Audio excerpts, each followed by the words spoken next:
What's happening with the oratories? I believe it is preparing to carry out the death sentence.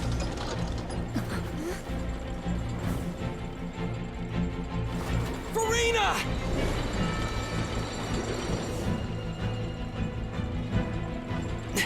No, I still need answers.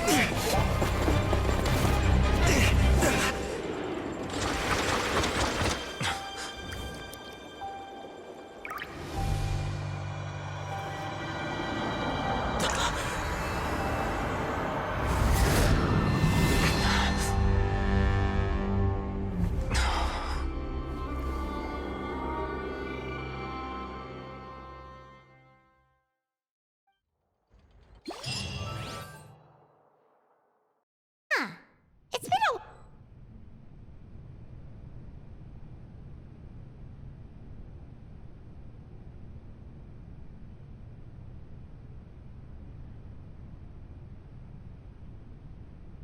You...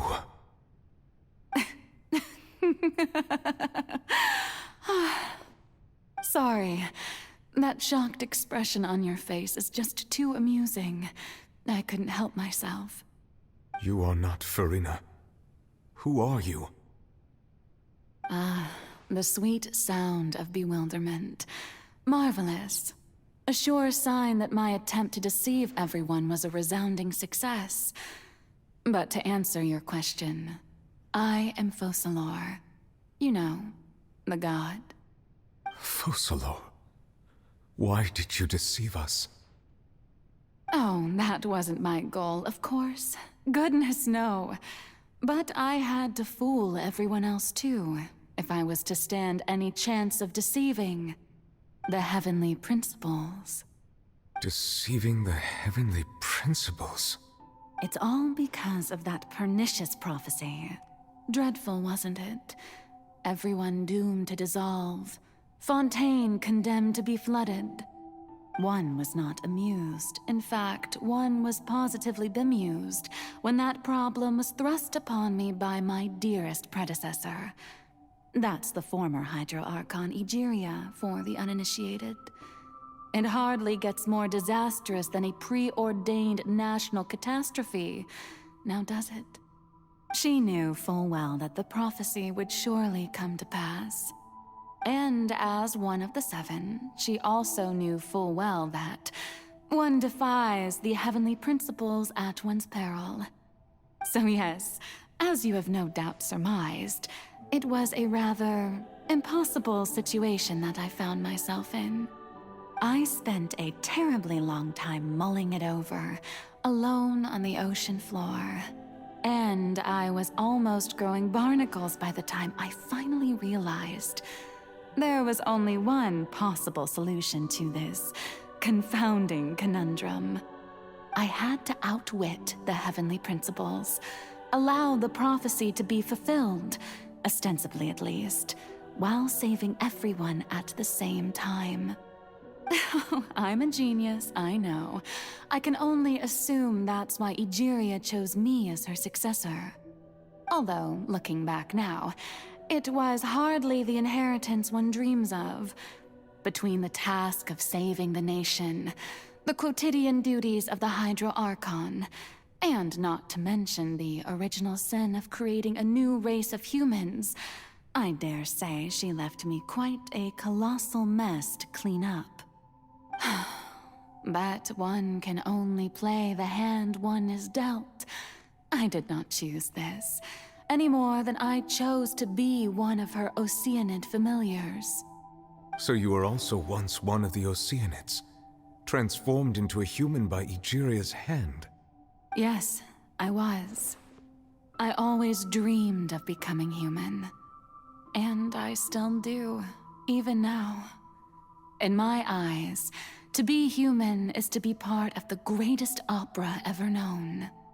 After becoming a god, I separated my divinity from my body and spirit, leaving behind only a self that was as naive and bewildered as my past self on her first day as a human being. The me you see before you now is that divinity, and the human counterpart I left behind I named Farina. She could feel joy, sorrow, and everything in between. She could be as vain and conceited, or as meek and vulnerable as she wished. Her strengths were of a kind only a human could possess, as were her shortcomings. But in my eyes, Farina's humanity was what made her perfect.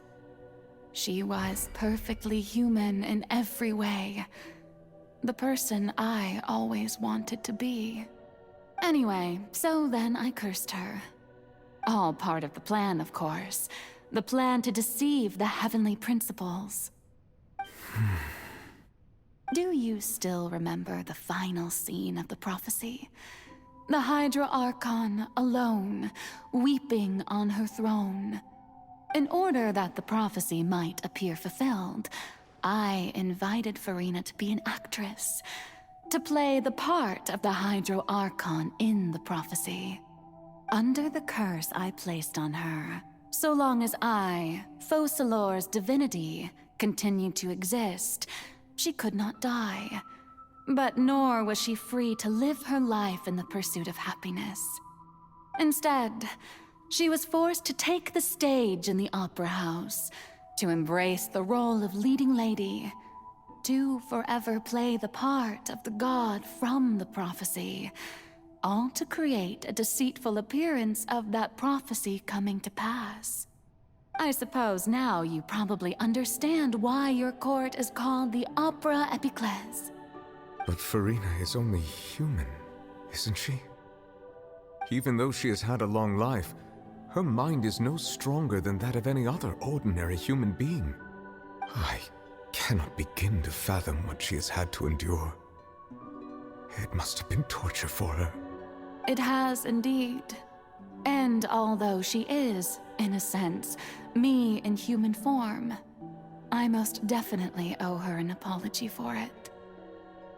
It's been 500 years, and all along, she's been playing her part in the most unimaginably long, unbearably lonely, and agonizingly painful opera of all time.